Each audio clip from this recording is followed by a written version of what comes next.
نام آ گیا ہے زباں پر محمد کا، نام آ گیا ہے کرم آج بالائے، درودوں کی بارش ہے کون مکان پر، درودوں کی بارش ہے کون مکان پر، کہ آج انبیاء کا امام آ گیا ہے، کہ آج انبیاء کا امام آ گیا ہے کرم آج بالائے، مجھے مل گئی دونوں عالم کی شاہی، مجھے مل گئی دونوں عالم کی شاہی، میرا ان کے منگتوں میں نام آ گیا ہے، میرا ان کے منگتوں میں نام آ گیا ہے کرم آج بالائے۔ اعوذ باللہ من الشیطان الرجیم، بسم اللہ الرحمن الرحیم۔ ان الذين يكتمون ما انزلنا من البينات والهدى من بعد ما بيناه للناس في الكتاب اولئك يلعنهم الله ويلعنهم اللاعنون الا الذين تابوا واصلحوا وبينوا فاولئك اتوب عليهم وانا التواب الرحيم۔ صدق اللہ العظیم۔ رب اشرح لي صدری ويسر لي امری واحلل عقدۃ من لسانی یفقهوا قولی۔ السلام علیکم ورحمۃ اللہ وبرکاتہ۔ پہلے میں اس آیت کا ترجمہ آپ کو بتاتا ہوں کہ اللہ تعالیٰ نے فرمایا ان الذین یکتمون، بے شک وہ لوگ جو چھپاتے ہیں، ما انزلنا جو ہم نے نازل کیا، من البینات والہدا، بینات یعنی کھلی نشانیاں اور ہدایت میں، من بعد ما بیناہ للناس، اس کے بعد کہ ہم نے اس کو کھول دیا تھا لوگوں کے لیے، ظاہر کر دیا تھا اس کو، فی الکتاب، کتاب کے اندر، یعنی اپنی کتاب کے اندر کھول کھول کے لوگوں کے لیے بیان کر دیا تھا۔ اولئک یلعنہم اللہ، تو ان کے اوپر اللہ تعالیٰ کی لعنت ہے، ویلعنہم اللاعنون، اور لعنت کرنے والوں کی لعنت ہے۔ اللہم لا تجعلنا منہم، کہ اللہ تعالیٰ فرما رہے ہیں کہ جب اللہ تعالیٰ نے کوئی ہدایت دے دی اور اس کے بعد کوئی انسان وہ ہدایت اور وہ سب پانے کے بعد اس کو چھپائے جان بوجھ کے، تو اللہ تعالیٰ کی بھی اس پہ لعنت ہے اور تمام لعنت کرنے والوں کی بھی اس پہ لعنت ہے۔ لیکن الا الذین تابوا، مگر وہ لوگ جنہوں نے توبہ کی، وَأَصْلَحُوا، اور اپنے معاملات کو ٹھیک کر لیا، وَبَيَّنُوا، اور کھول دیا، فَأُولَئِكَ أَتُوبُ عَلَيْهِمْ، تو ان پہ اللہ تعالیٰ نے توبہ جو ہے وہ ان کی قبول فرما لی، وَأَنَا التَّوَّابُ الرَّحِيمُ، اور ہم سب سے زیادہ توبہ کو قبول کرنے والے اور رحم کرنے والے ہیں۔ اس کے ساتھ ہی ایک نبی کریم صلی اللہ علیہ وسلم کی روایت کو ساتھ ملا لیتے ہیں کہ سیدنا ابو ہریرہ رضی اللہ تعالیٰ عنہ سے روایت ہے کہ رسول اللہ صلی اللہ علیہ وسلم نے فرمایا، جس شخص سے کوئی علم کی بات پوچھی گئی تو جو اس شخص کو معلوم تھی پھر بھی اس نے علم کی بات کو چھپا لیا، تو قیامت کے دن اللہ تعالیٰ ایسے شخص کو آگ کی لگام ڈالے گا۔ تو مقصد ان دو اس آیت کو اور حدیث کو بیان کرنے کا یہ ہے کہ بہت ساری چیزیں جو ہمارے علم میں آ جاتی ہیں اور کسی بھی قسم کی مصلحت کی وجہ سے یا کسی فرقے کی وجہ سے، زمانے کی وجہ سے، یا آپ کا جو بود و باش رہن سہن یا جس سوسائٹی میں آپ اٹھتے بیٹھتے ہیں اس کی وجہ سے آپ اس کو اگر چھپا لیتے ہیں اور اس کو ظاہر نہیں کرتے، تو اس کا جو وبال ہے وہ دیکھیں کہ اللہ تعالیٰ نے کیا بیان فرما دیا اور نبی کریم صلی اللہ علیہ وسلم نے کیا فرما دیا۔ اب جیسے کہ آپ سب کو پتہ ہے کہ ہم لوگ خاص طور پہ 10 محرم اور کربلا کے پرسپیکٹو میں آج یہاں پہ اکٹھے ہوئے ہیں، اور میرے لیے یہ انتہائی مشکل اور کٹھن تھا اس کے لیے کچھ پریپیئر کرنا کیونکہ اتنا سینسٹیو ایشو ہے یہ، اور ایک طرح سے میں نے جو میسج میں بھی ڈالا کہ یہ ایک طرح سے ٹیبو ہے. ٹیبو ہوتا ہے کہ جس کے اوپر بات نہیں کی جاتی, بس سب کو پتا ہے کچھ نہ کچھ اس کے بارے میں, لیکن بات نہیں کی جاتی اس کے اوپر کھل کے. تو میرا خیال ہے کہ اب وقت ہے کہ ہم لوگ چیزیں جیسے کھول کھول کے ہر چیز سامنے آئے. اگر ہم نہیں بات کریں گے نا تو ہمارے بچوں کو کوئی نہ کوئی بات بتائے گا, وہ کہیں نہ کہیں سے سنیں گے. یہ ینگسٹرز جو ہیں یہ اگر ہم سے نہیں سنیں گے یا ہم سے کوشچن نہیں کر سکیں گے تو کہیں نہ کہیں یہ کوشچن کریں گے, اور نہیں بھی کریں گے کوئی نہ کوئی ان کو بتائے گا, اور الٹیمیٹلی یہ اپنا مائنڈ میک اپ کریں گے اس چیز کے بارے میں. تو سب سے بہتر چیز ہے کہ ہم خود ان کو بتائیں, اور ہم خود بتائیں کیسے, کہ ہم خود پہلے سیکھیں, خود ہی جانیں کہ ایکچولی یہ سارے کے سارے معاملات ہیں کیا. اس سے پہلے میں تھوڑا سا ڈسکلیمر یہ دینا چاہتا ہوں کہ میری یہ گزارش ہوگی کہ ہم لوگ کسی بھی قسم کا جو پری ڈیٹرمنڈ ہم لوگوں کے دماغوں میں ایک ریزلٹ ہم لوگوں نے بنا کے رکھ لیے ہوئے ہیں, ہم لوگ اس سے بالکل ہٹ کے بالکل نیوٹرل ہو کے کوئی بھی سائیڈ لیے بغیر کہ ہم اس فرقے سے ہیں یا اس فرقے سے ہیں, کیونکہ اس میں اب کوئی شائنس کی بات نہیں ہے کہ ہمیں پتہ ہے کہ ایک فرقے نے اس کو اس طرح سے آن کیا ہوا ہے کہ اس کی ایک انتہا کو چلے گئے ہیں, اور ایک شرمندگی ہی ہوتی ہے اس بات پہ کہ ہم نے اس کو اس طرح سے ڈس آن کر دیا ہوا ہے کہ ہم بالکل ہی اس سے ہٹ گئے کہ ہم اس سے بات ہی نہیں کرتے. تو ہم دونوں جو ہے افراد و تفرید سے ہٹ کے اس کو کوشش کریں گے دیکھنے کی کہ معاملات کس طرح سے ہیں, اس کو کس طرح سے سمجھنا چاہیے, اور آج کے وقت میں ہمارے پاس کیا ہے کہ ہم اس میں سے سیکھیں. اگلی بات یہ ہے کہ میں بہت دفعہ ہم لوگ ظاہری بات ہے سنے واقعات اور ساری کی ساری جو کہانی اور ایک یہ معاملہ اور واقعہ ہے وہ ہم سب جانتے ہیں, 20 بار وہ چیز کو ہم سن چکے ہیں. آج میرا مقصد یہ ہوگا کہ میں وہ کہانی نہ دہراؤں, ٹھیک ہے, لیکن میں آپ لوگوں کو احادیث کی روشنی میں ایک اس کا بیک گراؤنڈ بتاؤں, کیونکہ کبھی بھی ہم لوگ واقعہ کربلا کو ایک آئسولیٹ کر کے ایک واقعہ کی صورت نہیں دیکھ سکتے. وہ ایک آئسولیٹڈ واقعہ تھا ہی نہیں, وہ ایک بہت سارے واقعات, بہت سارے معاملات تھے جن کی کنٹینیویشن تھی جو وہاں تک پہنچی, اور پھر یہ اتنا بڑا واقعہ ہوا.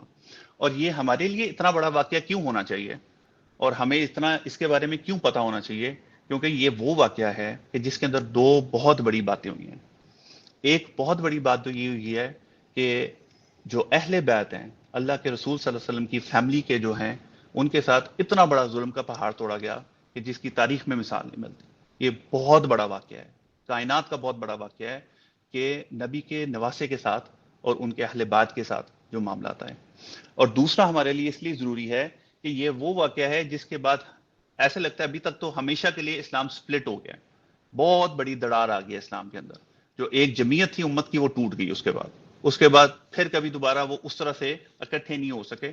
یہ اسی طرح سے آج بھی وہ شغاف جو ہے وہ اپنی جگہ پہ ہے اور یہ معاملہ چل رہا ہے. تو اس کے لیے بھی ہمیں ضروری ہے کہ ہمیں اس کے بارے میں پتہ ہونا چاہیے. اس کو شروع کرتے ہیں. جیسا کہ آپ کو پتا ہے کہ اللہ کے رسول صلی اللہ علیہ وسلم کو مبعوث کیا اللہ تعالیٰ نے, وہ اللہ تعالیٰ کا پیغام لے کے آئے عرب کے اندر, اور پھر انہوں نے انتہائی محنت کے بعد 13 سال مکی دور, 10 سال مدنی دور, 23 سال کا پورا عرصہ قرآن نازل ہوا, اور الٹیمیٹلی اللہ کے رسول صلی اللہ علیہ وسلم نے ایک ریاست قائم کی اور ایک جماعت ایسی اٹھائی کہ جن کے بارے میں آپ کہہ سکتے ہیں کہ ہم کمپیئر نہیں کر سکتے کہ کون سا موتی جو ہے وہ دوسرے موتی سے زیادہ خوبصورت تھا. ایک ایک موتی کی طرح نبی کے بعد ابو بکر ہیں, کیونکہ جہاں نبی ہوتے ہیں ان کے ساتھ دوسرے نمبر پہ ابو بکر ہوتے ہیں. تو اس وجہ سے نبی کریم صلی اللہ علیہ وسلم کے بعد حضرت ابو بکر رضی اللہ تعالیٰ عنہ کی جب خلافت کی گئی اور ان کے ہاتھ پہ بیعت کی گئی تو بہت زیادہ کوئی ڈسپیوٹ اس قسم کا نہیں آیا. ہاں, یہاں پہ یہ مینشن کرنا چاہیے کہ حضرت علی رضی اللہ تعالیٰ عنہ نے 6 ماہ تک حضرت ابو بکر رضی اللہ تعالیٰ عنہ کے ہاتھ پہ بیعت نہیں کی تھی. لیکن اس کی ریزن کیا تھی؟ وہ خلافت کلیم کرنا ریزن نہیں تھا کہ وہ خلافت کو کلیم کر رہے تھے. انہوں نے کہا کہ جب وہ نبی کریم صلی اللہ علیہ وسلم کی تدفین اور وہ سب, کیونکہ وہ تو اہل بیت تھے تو وہ معاملات میں تھے, اس طرف لوگوں میں جھگڑا شروع ہو گیا, جس کی وجہ سے حضرت عمر نے حضرت ابو بکر کو لیا اور وہ ساتھ وہاں پہ پہنچے جہاں پہ مہاجر اور انصار لڑ رہے تھے اس معاملے کے لیے. کہ ظاہری بات ہے عرب کبھی بھی کسی سردار کے بغیر رہے نہیں ہے. جیسے ہی ہوتا ہے, پہلے تو ٹریڈیشن تھا نا کہ باپ مرے گا تو بیٹا سردار آٹومیٹکلی ہو جائے گا. یہ ان کے لیے نیا فنومینا تھا کہ نبی تھا حکمران, اب نبی کے بعد کون ہوگا؟ تو اب ان کی ہو رہی آپس میں چپکلش, جس پہ جا کے اسی ٹائم وہ کوئی بیعت لینے کے لیے نہیں وہاں پہ گئے. اگر آپ واقعات کو پڑھیں تو حضرت ابو بکر اور حضرت عمر بیعت لینے کے لیے نہیں گئے, لیکن وہاں پہ جو معاملات اس طرح کے ہوئے کہ وہاں پہ الٹیمیٹلی حضرت ابو بکر نے کہا کہ میں عمر پہ بیعت کرتا ہوں, عمر نے کہا کہ میں حضرت ابو بکر پہ ابھی بیعت کرتا ہوں, اور اس کے ساتھ ہی سب نے بیعت کرنا شروع کر دی. حضرت علی کا معاملہ یہ تھا کہ انہوں نے کہا کہ آپ کو ایٹ لیسٹ مشورہ کرنا چاہیے تھا, جس کے بعد انہوں نے ان کو بتایا کہ معاملات, حالات اور یہ بٹ الٹیمیٹلی حضرت علی نے 6 ماہ کے بعد حضرت ابو بکر رضی اللہ تعالیٰ عنہ کے ہاتھ پہ بیعت کر لی تھی. ٹھیک ہے. اب نبی کریم صلی اللہ علیہ وسلم کی حیات طیبہ میں جبکہ اللہ کے رسول صلی اللہ علیہ وسلم نے ہر طرح کا علم جو اللہ نے ان کو دیا، بہت سارے غیب کی خبریں دی، بہت سارے معاملات دیے، تو کیا خیال ہے کہ اللہ تعالیٰ نے، اللہ کے رسول صلی اللہ علیہ وسلم نے کچھ نہیں بتایا ہوئے گا اپنے اصحاب کو کہ آگے کے معاملات کیا چلیں گے، یا اللہ تعالیٰ نے ان کو کوئی ایسا انفارمیشن نہیں دی ہوگی؟ تو چند احادیث میں آپ کے سامنے پیش کرتا ہوں کہ یہ مسند احمد کی احادیث ہے. اب یہ سارے کے سارے ریفرنسز جو میں آپ کو دے رہا ہوں یہ ہماری احادیث کی، صحاح ستہ کی احادیث سے باہر کوئی حدیث نہیں ہے، ہماری احادیث میں سنی سائڈ کی احادیث ہے. کہ سیدنا نعمان بن بشیر سے روایت ہے کہ رسول اللہ صلی اللہ علیہ وسلم کے جو رازدان ہے سیدنا حذیفہ، انہوں نے فرمایا کہ مجھے حکمرانوں کے بارے میں آپ صلی اللہ علیہ وسلم کا خطبہ یاد ہے کہ آپ صلی اللہ علیہ وسلم نے کیا فرمایا، تم میں نبوت باقی رہے گی، یعنی نبی کریم صلی اللہ علیہ وسلم باقی رہیں گے جب تک اللہ چاہے گا، پھر جب چاہے گا اسے اٹھا لے گا، نبوت ختم ہو جائے گی، پھر نبوت کی طرز پہ خلافت آئے گی، یعنی وہ خلافت ایسی ہوگی کہ وہ ایسے لگے گا جیسے نبوت کی کنٹینویشن ہے، اس حساب سے نہیں کہ وحی کا نزول ہے، لیکن جو ان کا رہے گا معاملات میں ان کا جو رہے گا وہ نبوت کی طرز پہ خلافت ہوگی. پھر جب اللہ چاہے گا اس کو بھی اٹھا لے گا، پھر کاٹ کھانے والی ملوکیت آئے گی، ایک بادشاہت ایسی ہے جو کاٹ کھائے گی، اس قسم کی سخت بادشاہت ہوگی. جب تک اللہ چاہے گا پھر اسے بھی اٹھا لے گا، پھر جابرانہ بادشاہت آئے گی، ظلم و زیادتی والی جو ہے بادشاہت وہ آئے گی. اس کے بارے میں بھی فرمایا کہ جب تک اللہ چاہے گا اور اس کے بعد اس کو بھی اٹھا لے گا، اور پھر نبوت کی طرز پر خلافت ہوگی، یعنی قرب قیامت میں اینڈ پہ جا کے پھر سے واپس وہی خلافت واپس آئے گی کہ جو اللہ کے رسول صلی اللہ علیہ وسلم کہ جو جیسے ڈاکٹر صاحب کہتے تھے منہاج النبوہ، کہ نبوت کی طرز کے اوپر جو ہے وہ آئے گی. اس کے بعد نبی کریم صلی اللہ علیہ وسلم خاموش ہو گئے، یعنی یہ سارے فیزز بتانے کے بعد نبی کریم صلی اللہ علیہ وسلم اس کے بعد خاموش ہو گئے. اس کے بعد قیامت ہوگی، اس کے بعد کوئی معاملات نہیں ہوں گے، اس کے بعد عیسیٰ کا نزول ہوگا، ہم نہیں جانتے، لیکن نبی کریم صلی اللہ علیہ وسلم اس کے بعد خاموش ہو گئے.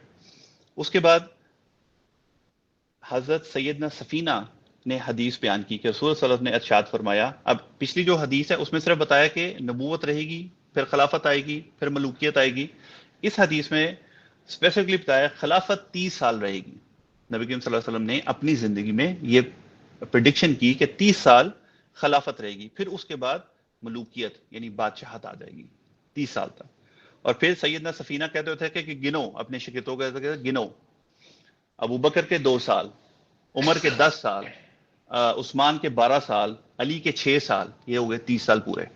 اور کہتے تھے یہ تھی خلافت، اس کے بعد ملوکیت ہے.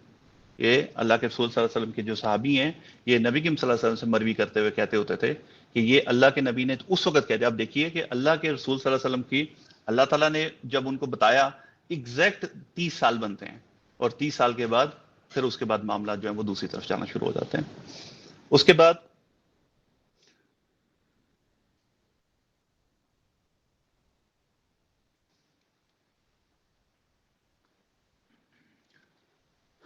ایک اور صحابی ہیں، سنن ابی داؤد کی یہ حدیث ہے، سیدنا ارباز بن ساریہ کا بیان ہے کہ وفات سے کچھ روز کر رسول اللہ صلی اللہ علیہ وسلم نے ہمیں نماز پڑھائی اور نماز پڑھانے کی طرف ہماری طرف رخ انور کیا، اور اس کے بعد انہوں نے ایسا خطبہ دیا کہ جو لوگ وہاں بیٹھے تھے وہ زارو قطار رونا شروع ہو گئے، دل بہت نرم ہو گئے، اور لوگوں نے کہا کہ ایسا لگ رہا ہے کہ یہ تو آپ کا آخری واعظ ہے، آخری نصیحت آپ کی، تو ہمیں کچھ وصیت فرما دیجئے نبی کریم صلی اللہ علیہ وسلم نے.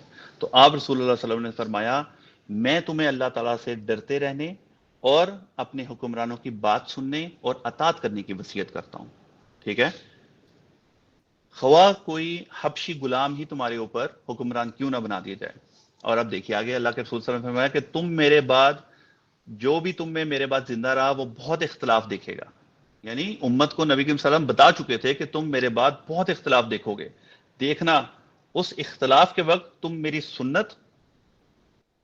تم اس اختلاف کے وقت میری سنت اور راست باز ہدایت یافتہ خلفاء کی سنت پہ قائم رہنا. یعنی جب اختلاف دیکھو گے تو خلفاء راشدین کے ساتھ چمٹ کے رہنا، ان کے رستے پہ رہنا، اور ان کو خوب مضبوطی سے تھام لینا اور چھوٹنے نہ پائیں، اور دین میں کسی نئی چیز کو جاری نہ کرنا کہ ہر نئی چیز بدعت ہے اور ہر بدعت گمراہی ہے. جو ہم خطبہ میں پڑھتے ہیں یہ حدیث کے آخری الفاظ ہیں، اور دوسری حدیث سنن نسائی میں باقی الفاظ ہیں کہ ہر گمراہی بدعتی کو دوزخ میں لے جاتی ہے.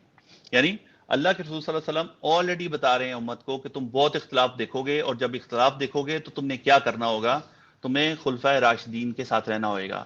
خلفائے راشدین کون سے ہوں گے؟ بتا دیا کہ 30 سال جو ہے وہ خلافت رہے گی، تمہیں اس کو دیکھنا ہے۔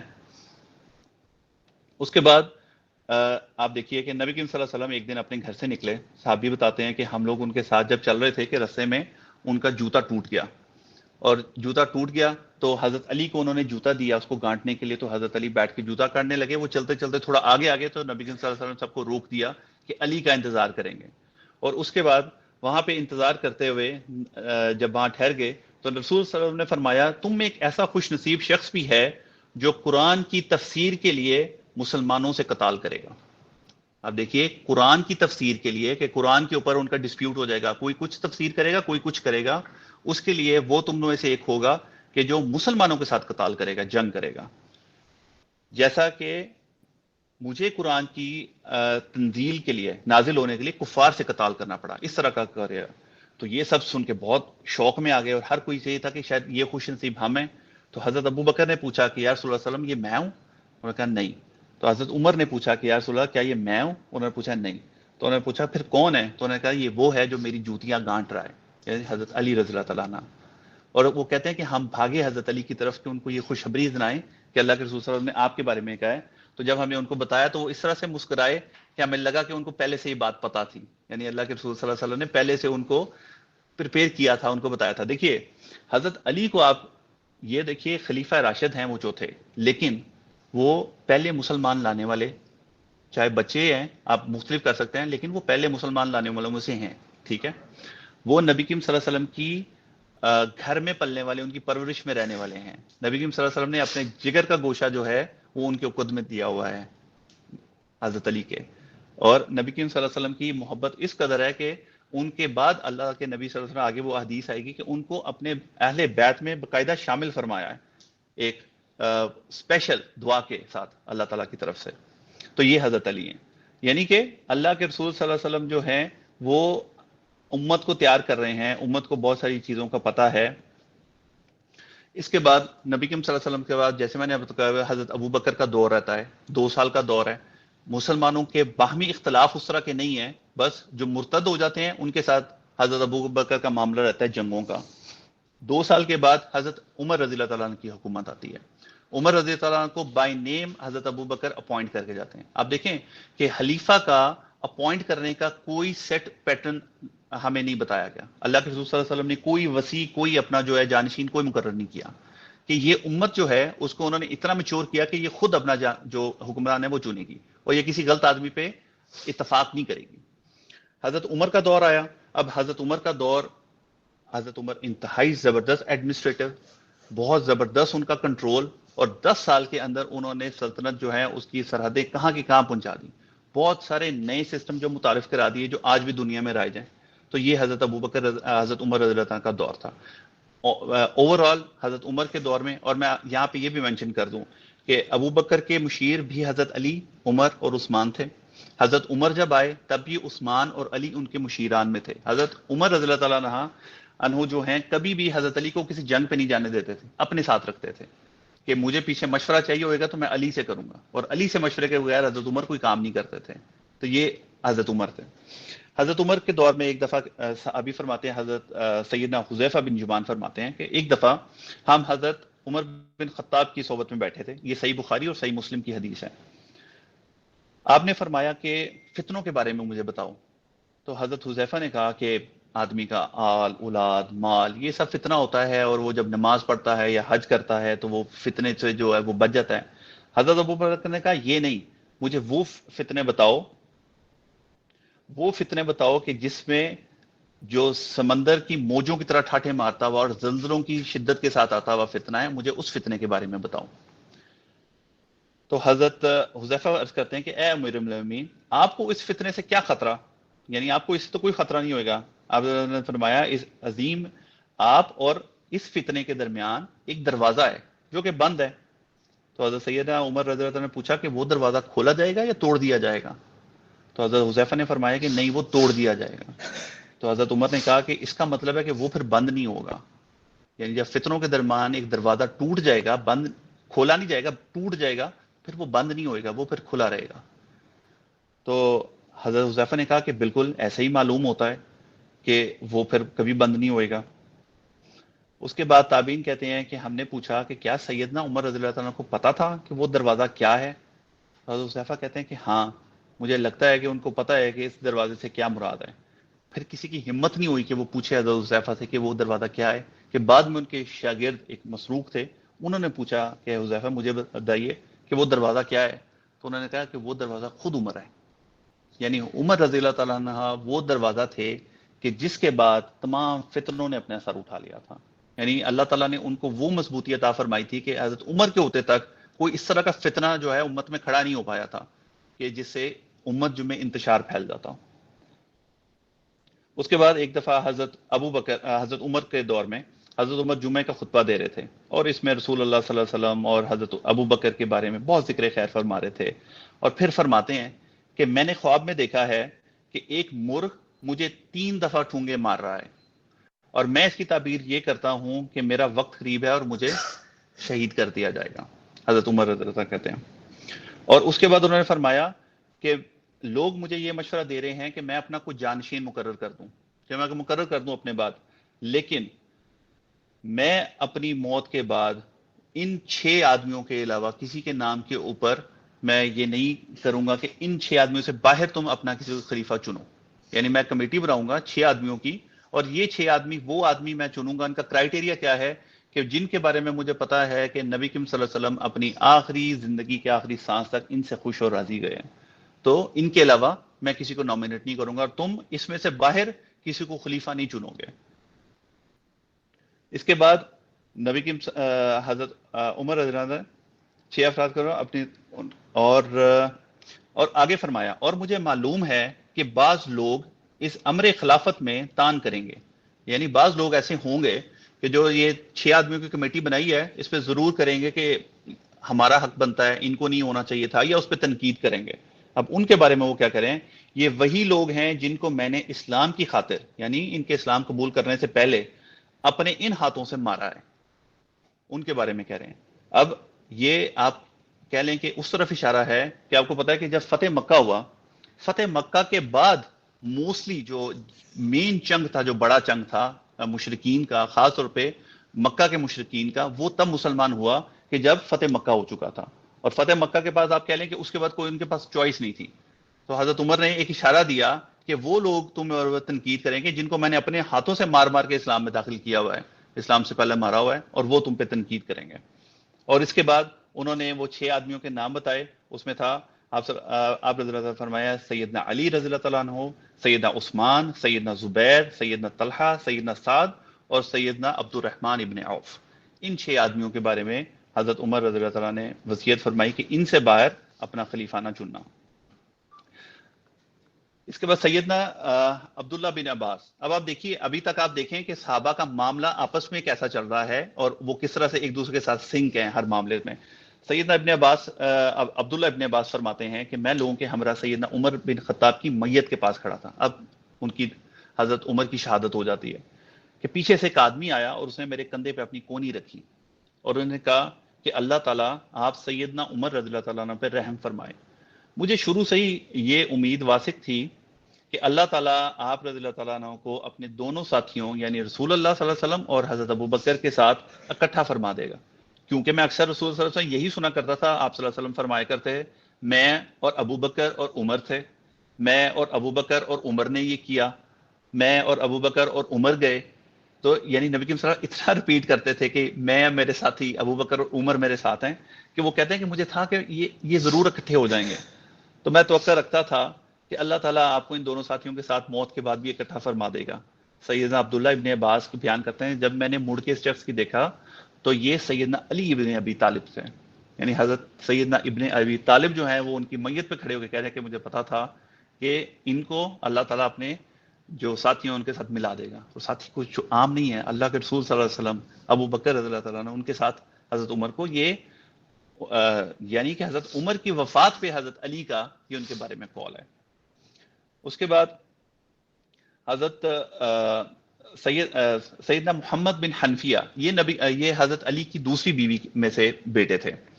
وہ بیان کرتے ہیں کہ ایک دفعہ میں اپنے والد گرامی سے پوچھا کہ رسول اللہ صلی اللہ علیہ وسلم کے بعد اس امت کے لوگوں میں سب سے افضل شخصیت کون سی ہے؟ اب یہ حضرت علی کے بیٹے حضرت علی سے پوچھ رہے ہیں کون سی ہے، تو سیدنا علی رضی اللہ عنہ نے فرمایا سیدنا ابو بکر رضی اللہ عنہ. تو میں نے پھر ان کے بعد کون؟ فرمایا سیدنا عمر رضی اللہ عنہ. تو وہ جو محمد بن حنفی ہیں جو ان کے بیٹے ہیں وہ کہتے ہیں پھر مجھے خدشہ ہوا کہ اب کی بار میں نے اگر آپ سے پوچھا تو آپ عثمان کا نام نہ لے لیں. تو میں نے پھر کہا کہ یعنی ابو بکر اور عمر کے بعد تو پھر آپ ہی افضل ہیں. تو سبحان اللہ حضرت علی جو ہے وہ انکساری ان کی دیکھیے، کہتے ہیں نہیں میں تو عام مسلمانوں سے ایک مسلمان ہوں. یعنی وہ اپنی کسی قدر کی وہ مینشن کرنے کے لیے حقدار بھی نہیں ہے. تو وہ کہتے ہیں کہ میں کسی نمبر پہ اپنے آپ کو رکھا ہی نہیں. تو حضرت رضی اللہ عنہ کا یہ معاملہ ہے.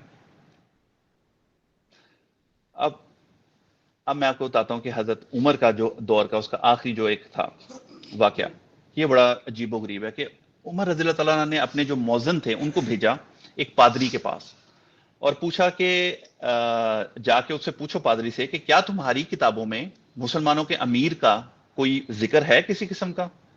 تو اس نے عرض کی کہ جی ہاں بالکل ہے. تو آپ نے فرمایا میرے بارے میں کیا لکھا ہے؟ اس نے کہا کہ ایک قرن. یہ سن کے آپ رضی اللہ تعالیٰ مارنے کے لیے درا تان لیا. حضرت عمر تھے، انہوں نے درا تان لیا. قرن کا کیا مطلب ہے؟ انہوں نے عرض کی کہ شدید، مضبوط اور سخت امانت دار. یہ قرن ایک جو عرصہ ایک ٹائم ہے یہ رہے گا. تو آپ نے پوچھا میرے بعد آنے والے خلیفہ کا ذکر کن الفاظ میں ہے؟ اس نے کہا کہ اس کا ذکر یہ ہے کہ وہ خلیفہ تو نیک ہوگا مگر وہ اپنے رشتہ داروں کو ترجیح دے گا. یہ پادری جو ہے وہ اپنی کتابوں سے بتا رہا ہے. اور یہ سنن ابن ابی داؤد کا جو ہے یہ حدیث ہے. سیدنا عمر نے یہ سن کر 3 بار یہ دعا کی، اللہ تعالیٰ عثمان پر رحم کرے، اللہ تعالیٰ عثمان پر رحم کرے، اللہ تعالیٰ عثمان پر رحم کرے. یعنی حضرت عمر کا ویژن اتنا کلیئر تھا کہ ان کو پتا تھا کہ یہ تیسرا عثمان ہے، اس کے بعد عثمان کو ہی ہوگا. حالانکہ انہوں نے اپنی کمیٹی میں 6 لوگوں کو کیا ہوا ہے بٹ ان کو پتا ہے. اس کے بعد سیدنا عمر نے پوچھا اور اس یعنی عثمان دوسرے خلیفہ تیسرے خلیفہ کے آنے کے بعد اس کا کیا ذکر ہے؟ اس نے کہا وہ تو لوہے میں لپٹا رہے گا، یعنی چوتھا خلیفہ جو ہے یعنی جنگوں میں مصروف رہے گا. یہ سن کر سیدنا عمر نے اس کے سر پہ اپنا ہاتھ رکھا، فرمایا اینڈ لائک یہ کیا کہہ رہا ہے؟ اس نے عرض کی اے امیر المومنین، بے شک وہ ایک نیک سیرت خلیفہ ہوگا لیکن اس کے خلیفہ بنائے جانے کے وقت تلوار نیام سے نکالی جا چکی ہوگی، تلواریں نکل چکی ہوں گی جب تک وہ خلیفہ بنیں گے، اور خون بہایا جا رہا ہوگا اور مسلمانوں کی باہمی خانہ جنگی شروع ہو جائے گی. یعنی عام جنگوں کا مسلمانوں کو کبھی فکر نہیں رہا. مسئلہ جو تھا پریشانی کی بات کہ خانہ جنگی مسلمانوں کی آپس میں جو جنگ ہے وہ شروع ہو چکی ہوگی. ایک دفعہ حضرت ابو بکرہ فرماتے ہیں کہ یہ ابو بکر اور ہیں، حضرت ابو بکرہ جو ہیں وہ ایک اور صحابی ہیں. نبی کریم صلی اللہ علیہ وسلم آئے اور انہوں نے پوچھا کہ کیا تم میں سے کسی نے خواب دیکھا ہے کوئی؟ ایک شخص نے کہا کہ جی ہاں میں نے دیکھا ہے، اور وہ یہ ہے کہ آسمان سے ایک ترازو اترا ہے جس میں آپ صلی اللہ علیہ وسلم اور سیدنا ابو بکر کو تولا گیا ہے تو آپ بھاری نکلے. اس کے بعد سیدنا عمر اور سیدنا ابو بکر کو تولا گیا ہے تو حضرت ابو بکر بھاری نکلے. اور پھر سیدنا عمر اور سیدنا عثمان کا وزن کیا گیا تو سیدنا عمر جو ہیں وہ وزن میں زیادہ نکلے. پھر وہ ترازو آسمان کی طرف اٹھا لیا گیا. یہ سن کر ہم نے دیکھا کہ آپ رسول اللہ صلی اللہ علیہ وسلم کے چہرے پر ناگواری کے آثار آئے. یعنی اس کا مطلب یہ تھا کہ اس کے بعد وہ پلڑا اس قابل نہیں تھا کہ اس کے اوپر دوبارہ تولا جاتا. وہ حضرت عمر اور حضرت عثمان کو تولنے کے بعد جب دیکھا کہ حضرت عمر بھاری ہیں اس کے بعد وہ ترازو اٹھا لیا گیا. اب یہ وہ خواب ہیں، یہ وہ چیزیں ہیں، یہ وہ پروڈکشن ہے جو مسلسل نبی کریم صلی اللہ علیہ وسلم جو ہیں اور یہ وہ اصحاب ہیں کہ جو اس وقت پہ کربلا کے وقت پہ کربلا سے پہلے کے واقعات کے یہ اصحاب موجود تھے جن کے سامنے یہ احادیث ہیں، جنہوں نے یہ احادیث مروی کی ہوئی ہیں ساری کی ساری. لیکن اب حضرت عثمان کا میں آپ کو بتاتا ہوں کہ حضرت عمر کے بعد جب 6 لوگوں کی کمیٹی حضرت عمر نے نومینیٹ کر دی، اس میں سے 4 لوگ جو ہیں وہ خود اپنے آپ کو انہوں نے وڈرا کر لیا. باقی جو 2 ہیں ان کے حق میں 2 کون رہ گئے؟ حضرت علی اور حضرت عثمان. یہ 2 باقی رہ گئے. اور ان میں سے بھی جو لوگوں نے وڈرا کیا ان میں سے 3 کا پلڑا جو ہے وہ حضرت عثمان کی طرف تھا اور 1 کا حضرت علی کی طرف. اس لیے حضرت عثمان جو ہے وہ خلیفہ منتخب ہو گئے. اب حضرت عثمان جب خلیفہ منتخب ہو گئے تو اس کے بعد حضرت عثمان رضی اللہ تعالیٰ عنہ کا ایک جو طرز حکومت تھا وہ حضرت عمر کی برعکس تھوڑا مختلف تھا. حضرت عمر کسی کے حسب نسب سے، کسی کے رشتہ داری سے، کسی چیز سے امپریس نہیں ہوتے تھے. اور ان کا ایک اصول تھا، وہ اپنے گورنروں کو ایک خاص مدت کے لیے، 3 سال کے لیے، 4 سال کے لیے، 2 سال کے لیے ایک جگہ پہ رکھتے ہیں. اس کے بعد چاہے وہ جتنا اچھا پرفارم کیوں نہ کر رہا تھا اس کو چینج کر دیتے گورنر کو. یہ لازم ایک حصہ تھا ان کی فارن پالیسی کا کہ گورنر جو ہے وہ ہمیشہ روٹیٹ ہوں گے. حضرت عثمان کی دفعہ کیا ہوا کہ حضرت عثمان نے اپنے بہت سارے رشتہ داروں کو، حضرت عثمان انتہائی نرم دل کے مالک اور اپنے اقربا پروری کرنے والے اور بہت صلہ رحمی کرنے والے تھے. اور وہ جب ان سے کہا جاتا تو کہتے کہ کیا اللہ کے رسول صلی اللہ علیہ وسلم قریش کو پریفرنس نہیں دیتے تھے، بنو ہاشم کو، اور قبائل کو جو ہیں وہ ایک فضیلت بھی تھی، تو وہ بنو امیہ کو ایک پریفرنس دیا کرتے. اور بہت سارے حضرت عثمان کی نرم دلی کا اور ان کی اس چیز کا فائدہ اٹھاتے. مروان کا نام اس معاملے میں بہت زیادہ آتا ہے کہ حتیٰ کہ جو خلیفہ وقت کی جو سٹیمپس ہوتی تھیں وہ کسی اور کے پاس ہوتی تھی، حکم نامے کہیں اور سے جاری ہو رہے ہوتے تھے.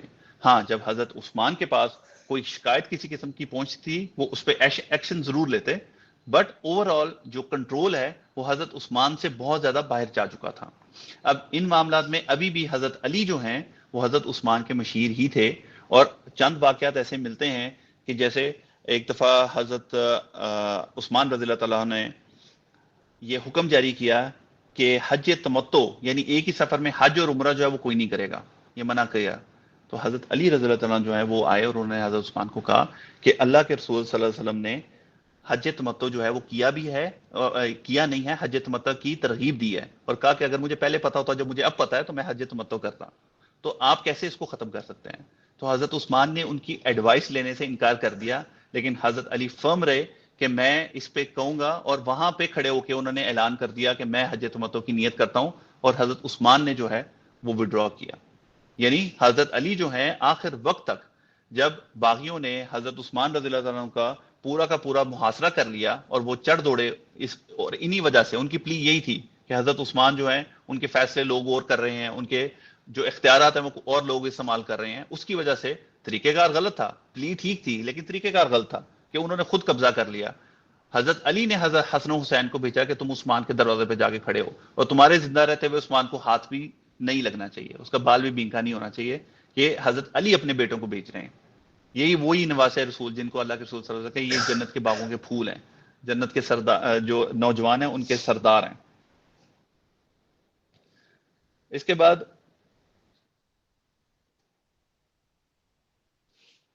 حضرت عثمان رضی اللہ عنہ، حضرت عثمان اور حضرت علی کے درمیان میں کانفلکٹ ان چیزوں پہ تھا کہ دا وے آف جو ان کا تھا حکمرانی کرنے کا، اس کے اوپر حضرت علی جو ہیں وہ پوائنٹ آؤٹ کرتے تھے، اور جو فیصلے ان کو لگتے تھے کہ وہ ٹھیک نہیں ہیں. اب جس طرح میں آپ کو بتاتا ہوں، ایک دفعہ واقعہ ہوا کہ ایک گورنر کے بارے میں یہ اطلاع پہنچی کہ اس نے نشے کی حالت میں نماز پڑھا دی ہے، اور نماز پڑھا کے کہتا ہے کہ اور پڑھا دوں تم لوگوں کو. لوگوں نے اس کی شکایت کر دی. اب وہ جب معاملہ حضرت عثمان کے پاس پہنچا تو حضرت علی جو ہیں وہ وہاں پہ ان کے پاس موجود تھے. تو انہوں نے سب جب پتہ لگ گیا کہ آدمی واقعی گلٹی ہے تو انہوں نے کہا کہ علی آپ اس کو سزا دیں، یعنی 40 کوڑے کی سزا دیں. حضرت علی نے حضرت حسن کو کہا کہ حسن اٹھ کے کوڑے لگاؤ. تو اب حسن رضی اللہ تعالیٰ عنہ جو تھے ان کو، کیونکہ اس آدمی کا کریکٹر اچھا نہیں تھا جو گورنر بنایا تھا، بہت سارے ایسے ان دور میں لگے، تو ان کو غصہ تھا کہ یہ غلط آدمی کیوں انہوں نے گورنر لگایا ہوا ہے. تو حسن رضی اللہ تعالیٰ نے اپنے والد کو کہا کہ وہی اس کو کوڑے لگائیں کہ جنہوں نے اس کی گورنری کے مزے چکھے ہیں. یعنی ایک ٹسل، ایک چپلش تھی، وہ فیصلوں پہ تھی، وہ پرسنل ایٹ لیسٹ نہیں تھی، وہ فیصلوں پہ یا جو بھی حکمرانی تھی، جو فیصلے، کیونکہ وہ انوالو تھے اس کے اندر، وہ اس حکومت میں حضرت علی بھی انوالو تھے. حضرت علی نے حسن رضی اللہ عنہ کی بات کر کے نہ تو یہ کہا کہ میں اس کو نہیں لگا سکتا، اور نہ ہی حسن کو کہا کہ نہیں تمہیں اٹھ کے لگا. انہوں نے اپنے دوسرے بیٹے کو کہا، محمد بن حنفیہ کو، کہ تم اس کو کوڑے لگاؤ، اور انہوں نے کوڑے لگائے. یعنی کہ حضرت علی آخری دم تک، آخری ٹائم تک حضرت عثمان رضی اللہ تعالیٰ عنہ کے ساتھ انوالو تھے ان معاملات میں. یعنی ان کے جب مشیر تھے تو اچھی چیزوں میں ان کا ساتھ دیں گے اور بری چیزوں پہ ان کو ٹوکیں گے، یہی تو ان کا کام تھا، اور وہ یہ کر رہے تھے آخر وقت تک. ان کے ساتھ رہے. کبھی بھی یہ نہیں ہوا کہ ایسا. حضرت عثمان رضی اللہ تعالیٰ عنہ کی جو خلافت تھی، ان کی خلافت کے اندر کسی قسم کا کوئی خروج، کسی قسم کا کوئی اور اٹھ کے کسی نے کوئی کلیم نہیں کیا، حتیٰ کہ حضرت علی نے بھی یہ نہیں کیا. حضرت علی سے تو آپ سوچ تصور بھی نہیں کر سکتے نا. شورشیں ہو رہی تھیں، لیکن جیسے حضرت علی کے دور میں جب ہم آگے ذرا دیکھتے ہیں کہ اور لوگ اٹھ کھڑے ہوئے خلافت کے دعوے دار بن کے، حضرت عثمان کے دور میں کوئی نہیں کھڑا ہوا. ٹھیک ہے نا؟ وہ حضرت عثمان کے دور میں ایسا کچھ معاملہ نہیں تھا.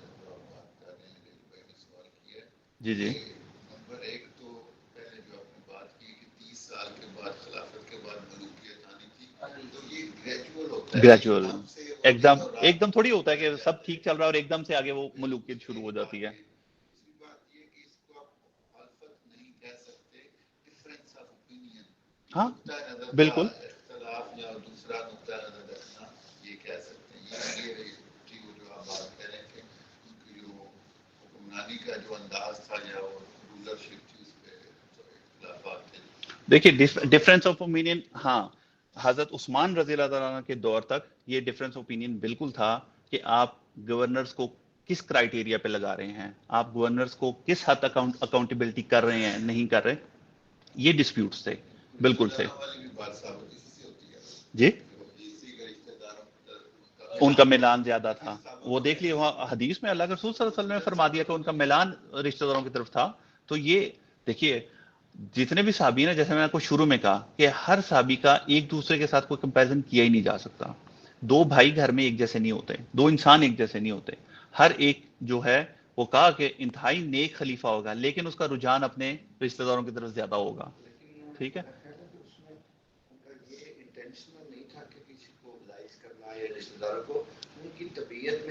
نرمی زیادہ تھی کہ انہوں نے فائدہ اٹھایا.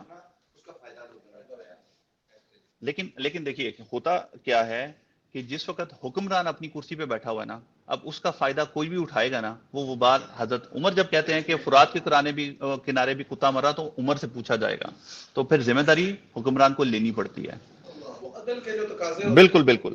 اب اس میں اگر وہ خود نہیں تھی انٹینشن، اور کہیں پہ یہ نہیں لکھا، کہیں پہ یہ آپ کو یہ بھی نہیں ملتا کہ انٹینشنلی انہوں نے یہ سب کیا، لیکن یہ چیزیں ہو رہی تھی گریجولی. یہ سارا کا سارا جو ہے شورشیں اور لوگ اٹھنا شروع ہو رہے تھے، یہ سب معاملات ہو رہے تھے. دوسرا میں نے آپ کو بتایا کہ حضرت عثمان کے دور میں کیا ہوا تھا کہ گورنرز جو ہیں وہ اپنے اپنے علاقوں میں بہت لمبے لمبے عرصے تک رکنا شروع ہو گئے تھے. اور انہی گورنرز میں سے ایک امیر معاویہ تھے کہ جو شام کے گورنر تھے جب حضرت عمر رضی اللہ تعالیٰ کا دور تھا. لیکن بائی دا ٹائم ان کا وہ ٹائم آیا جس میں ان کو روٹیٹ کرنا تھا یا ان کا وہ ٹائم پیریڈ ختم ہونا تھا، حضرت عمر رضی اللہ تعالیٰ کی شہادت ہوگی. تو اس کے بعد حضرت امیر معاویہ بہترین جو ہے ایڈمنسٹریٹر تھے، اس میں کوئی شک نہیں ہے، اور بنی امیہ سے تھے، حضرت عثمان کے وہ تھے، اور انہوں نے کنٹینیو کیا. نہ صرف انہوں نے کنٹینیو کیا بلکہ مصر اور شام ان کے انڈر آ گیا. یعنی بہت بڑا ایک ایریا جو ہے، آپ کہہ لیں کہ ایک ملک جتنا جو ہے وہ پورا حضرت امیر معاویہ کے پاس تھا، اور وہ مسلسل اس پہ حکمرانی کرتے رہے. یہ پورا عرصہ جو ہے وہ ان کی حکمرانی رہی. اس کے بعد جب حضرت عثمان رضی اللہ تعالیٰ کے خلاف شورش بہت زیادہ ہونا شروع ہوگی، لوگ جو ہیں وہ اکٹھے ہونا شروع ہو گئے، اس حد تک کہ وہ فزیکلی آ کے حضرت عثمان کا گھیراؤ کر لیا. اب دیکھیے آپ انٹینشن بات کر رہے ہیں نا حضرت عثمان کی، تو حضرت عثمان رضی اللہ تعالیٰ سے آ کے صحابہ نے پوچھا کہ آپ یہ جو خوارج ہیں آپ کے خلاف جو آ کے کھڑے ہوئے ہیں، آپ ان کو باغی کہہ لیں، کہ یہ اذانیں دیتے ہیں اور نمازیں پڑھتے ہیں لیکن آپ کی مخالفت کرتے ہیں، تو ہم کیا کریں؟ انہوں نے کہا کہ جب یہ اذانیں دیں تو ان کے پیچھے نمازیں پڑھو، اور لیکن جب یہ کوئی غلط بات کہیں تو اس کے بھی پیروی نہ کرو. یعنی اس حد تک بھی حضرت عثمان نے کہا. آپ کا کیا خیال ہے کہ حضرت عثمان آرڈر دیتے کہ مدینہ کے اندر فوج جو ہے آئے اور ان کو کرش کر دے؟ تو نہیں کرش کر سکتے تھے. حضرت عثمان نے کہا کہ میں اپنی ذات کی خاطر مدینہ تو رسول کے اندر کسی قسم کا خون خرابہ نہیں چاہوں گا، میں نہیں کرنا چاہوں گا. تو یہ حضرت عثمان تھے کہ جن کی اپنا ڈیسیجن تھا کہ میں خون خرابہ نہیں کرنا چاہوں گا، اور اس وجہ سے یہ حاوی ہوئے اس حد تک یہ ہوئے کہ انہوں نے الٹیمیٹلی حضرت عثمان پہ حملہ کر دیا ان کے گھر کے اوپر، اور جب وہ قرآن کی تلاوت کر رہے تھے اس وقت ان کو شہید کر دیا. اس کے بعد جیسا کہ آپ کو پتا ہے کہ حضرت عمر رضی اللہ تعالیٰ جو کمیٹی بنا چکے تھے ان میں سے الٹیمیٹلی 2 لوگ بچے تھے، اور 2 لوگوں کے بعد یہ ایک انڈرسٹوڈ بات تھی کہ حضرت علی رضی اللہ تعالیٰ جو ہیں وہ اگلے خلیفہ بننا تھا. اب یہاں پہ جو ڈسپیوٹ ہے اس کا آغاز اس طرح سے ہوتا ہے کہ حضرت علی رضی اللہ تعالیٰ عنہ کے اوپر جو لوگ تھے جو آپ کہہ رہے ہیں کہ دارالخلافہ میں تھے، ان سب نے تو بیعت کر لی. بیعت کس لیے نہیں کی؟ امیر شام نے، حضرت امیر معاویہ نے، انہوں نے بیعت نہیں کی. ان کا پلی یہ تھا کہ آپ جو لوگ یہاں پہ آئے ہیں جنہوں نے حضرت عثمان کو شہید کیا ہے، ٹھیک ہے، اب وہ باغی تھے. اب یہ نوٹس کیجئے کہ حضرت عثمان بھی ان کو کافر نہیں سمجھتے تھے، ان کے پیچھے نمازیں پڑھنے کے وہ دیتے تھے، لیکن وہ بالکل اس کے اندر شامل تھے. بلوائیا جو انہوں نے حرکت کی اور حضرت عثمان کو جو ہے شہید کیا، اس میں وہ شامل تھے. اب امیر معاویہ کہتے تھے کہ آپ پہلے ان سے بدلہ لیں، ان کو نکالیں، ان کو قتل کریں، اور پھر جو ہے ہم آپ کی خلافت کے اوپر بیعت کریں گے. حضرت علی کہتے تھے کہ جب تک تم میرے ہاتھ مضبوط نہیں کرو گے، میں اکاؤنٹیبلٹی کیسے کر سکتا ہوں ان کے خلاف، کس طرح سے میں کروں؟ کیونکہ اگر اکاؤنٹیبلٹی آپ کہہ لیں، اب آج کا دور دیکھ لیں، آج کا دور دیکھ لیں، اگر آپ کہتے ہیں کہ آج کے دور میں میڈیا ہے، اوپن ہے، ہر چیز ہے، آپ کہتے ہیں کہ پہلے انصاف قائم کریں اور اس کے بعد معاملات کو سیدھا لے کے چلیں گے. آپ آج نہیں کر پا رہے، آج امپلیمنٹ نہیں کر پا رہے. وہ تو پھر بادشاہ تھی، وہ تو پھر لوگوں ہاتھوں میں تلواریں لے کے اور سب پھر رہے تھے. کون کر سکتا تھا کہ سب کو روک کے ایک انٹرنیشنل جو ہے آپ کا ایگریمنٹ ہے، آپ کر نہیں سکتے، رک جائیں، جنگ بندی ہو جائے، پہلے ہم سب کو آئیڈینٹیفائی کریں گے، ان کو سزائیں دیں گے، پھر ہم حکومت چلتے ہیں؟ ایسے نہیں ہو سکتا تھا. ہو یہ سکتا تھا کہ جب پتہ لگ جاتا کہ حضرت علی کے اوپر کنسنسس ہو گیا ہے، سارے کے سارے خلافت کے اوپر جو ہیں وہ جمع ہو گئے ہیں، تو اس کے بعد جب سب اکٹھے ہو جاتے تو پھر چند سو لوگ کدھر جا سکتے تھے؟ پھر تو اکاؤنٹیبلٹی ہو ہی جانی تھی. لیکن یہ چیز اتنی طول پکڑی، اب ہونا کیا شروع ہو گیا کہ وہی جو بلوائی تھے وہ ادھر بھی گھس گئے اور ادھر بھی گھس گئے، دونوں طرف گھس گئے. اب انہیں پتا تھا کہ جس وقت یہ اکٹھے ہوں گے، سب سے پہلے موت ہماری ہے، سب سے پہلے جو ہے وہ ہم مریں گے، کیونکہ الٹیمیٹلی تو پھر آئیڈینٹیفیکیشن ہوگی ساری کی ساری. یہ معاملات بڑھتے بڑھتے بڑھتے اس حد تک پہنچے کہ پھر مسلمانوں نے پھر وہ جنگیں دیکھی جن کو آپ جنگ صفین کہتے ہیں، جنگ جمل کہتے ہیں، جنگ نہروان کہتے ہیں. کتنے بچوں نے یہ والی جنگوں کے نام سنے ہوئے ہیں؟ کسی نے سنا ہوا ہے جنگ صفین، جنگ جمل؟ نہیں سنا ہوا.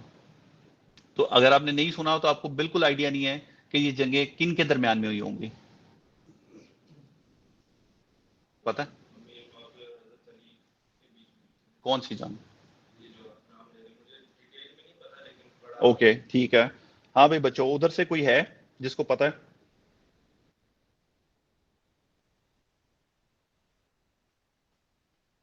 آپ لوگوں میں سے پتہ ہے کسی کو کس کے درمیان؟ معاویہ اور حضرت عائشہ. نہیں، جنگ جمل جو تھی وہ حضرت عائشہ، عبداللہ ابن زبیر اور عبداللہ ابن طلحہ، اور اس سائڈ پہ حضرت علی. اور جنگ صفین جو تھی وہ حضرت امیر معاویہ ایک سائڈ پہ تھے اور حضرت علی ایک سائڈ پہ تھے. یہ وہ دو جنگیں ہیں. اب آپ لوگوں کو یہ والی جو جنگیں ہیں بوائز، یہ جنگوں کا تم لوگوں کو خود پڑھنا چاہیے. ٹھیک ہے، میں نے ایک تعارف تم لوگوں کو کروا دیا، کیونکہ اس کی ڈیپتھ میں جائیں گے تو یہ سیلف الگ سے ایک بہت بڑا جو ہے. اور اس کے بارے میں بھی اللہ کے رسول صلی اللہ علیہ وسلم کی بہت ساری پریڈکشنز ہیں، اور ایسی کلیئر پریڈکشن ہے. جیسے میں آپ کو ایک مثال دیتا ہوں کہ جنگ صفین میں حضرت علی کی جو ہے ایک طرف فوج کھڑی تھی اور ایک طرف امیر معاویہ کی فوج کھڑی تھی، اور اس میں حضرت عمار ابن یاسر جو ہیں وہ حضرت علی کی طرف سے آئے ہوئے تھے. اب وہاں پہ جنگ ہوتے ہوتے اب ایک آدمی نے تیر مارا اور حضرت عمار ابن یاسر جو ہیں وہ شہید ہو گئے اس سے. اب وہ بھاگا، بڑا خوش گیا وہاں پہ واپس امیر معاویہ کے پاس بتانے کے لیے. تو امیر معاویہ سے پہلے عمر ابن عاص کو اس نے جب بتایا کہ میں نے عمار بن یاسر کو نا ہلاک کر دیا، شہید کر دیا، تو انہوں نے کہا کہ تم پہ تباہی ہو، کہ تم پہ اللہ تعالیٰ کا قہر نازل ہو. انہوں نے کہا کہ میں تو شاباش لینے کے لیے، اگر آپ یہ مجھے کہہ رہے ہیں کہ تو تم نے نہیں اللہ کے نبی صلی اللہ علیہ وسلم کی حدیث سنی کہ عمار کو ایک باغی گروہ قتل کرے گا، اور وہ عمار تو ان کو جنت کی طرف بلاتا ہوگا اور وہ ان کو جہنم کی طرف بلاتا ہوگا. یہ اللہ کے رسول صلی اللہ علیہ وسلم نے اس وقت، میں نے آپ کو اس وقت بھی ابھی جب ہم سیرہ پڑھ رہے تھے میں نے سنائی تھی کہ جس وقت مسجد نبوی کی تعمیر ہو رہی تھی، اس وقت اللہ کے رسول صلی اللہ علیہ وسلم نے کہا تھا کہ یہ عمار کیا وقت ہوئے گا وہ کہ جب تم ایک باغی گروہ جو ہے قتل کر دے گا، تم اسے جنت کی طرف بلاتے ہوگے اور وہ تمہیں جہنم کی طرف دھکیلتا ہوئے گا. تو بہت سارے لوگوں نے یہ نشانیاں دیکھی اور اس کے بعد جو ہے وہ پلٹ گئے. لیکن جس وقت بندہ ایک ڈفرینٹ اسٹیٹ آف مائنڈ میں ہوتا نا، حضرت امیر معاویہ نے اس کا ایک ڈفرینٹ انٹرپریٹیشن کی. انہوں نے حضرت عمر بن عاص کو ڈانٹا کہ کس طرح کی تم بات کرتے ہو، کہ ہم نے تھوڑی مارا ہے عمار بن یاسر کو، عمار کو تو مارا علی نے، وہ نہ لے کے آتا تو نہ وہ مرتا. اب یہ بات جب پہنچی حضرت علی تھا تو انہوں نے کہا کہ اس کا مطلب ہے کہ اللہ کے رسول صلی اللہ علیہ وسلم کے چچا حمزہ کو اللہ کے رسول صلی اللہ علیہ وسلم نے مروایا تھا کہ وہ اپنے ساتھ جنگ میں لے کے گئے تھے. حضرت علی کو تو پھر علم کا دروازہ جب کہا گیا تو ان کے پاس تو دلیل تھی نا. تو کس وقت یہ ہوتا ہے کہ جس وقت جب وہ آمنے سامنے ہو جاتے ہیں, جب آپ لڑائی کے لیے میدان میں اتر جاتے ہیں نا, تو کئی دفعہ پھر لاجک پیچھے رہ جاتی ہے. یہ پھر معاملہ تو ہوتا ہے اس طرح کے کاموں میں. اس کے بعد بہت سارے لوگ جو ہیں, اب دیکھیے, اب اگر ہم اس میں اب ہم اس میں اگر جاتے ہیں تو ایون ہمارے جو سلف ہیں بہت سارے جو اکابرین ہیں, ایون وہ بھی اس چیز کے قائل نہیں ہیں کہ ایون آپ اتنا بھی حضرت امیر معاویہ کو روم دیتے ہیں کہ ان کی یہ اجتہادی غلطی تھی. کیوں؟ جب ایک صحابی ان کی اپنی جماعت کا وہ سمجھ گیا ہے کہ یہ حدیث اس پہ چسپا ہو رہی ہے اور اب ہمیں پلٹ جانا چاہیے, تو وہ حضرت امیر معاویہ کا فیصلہ نہیں تھا کہ ہمیں کنٹینیو کرنا چاہیے.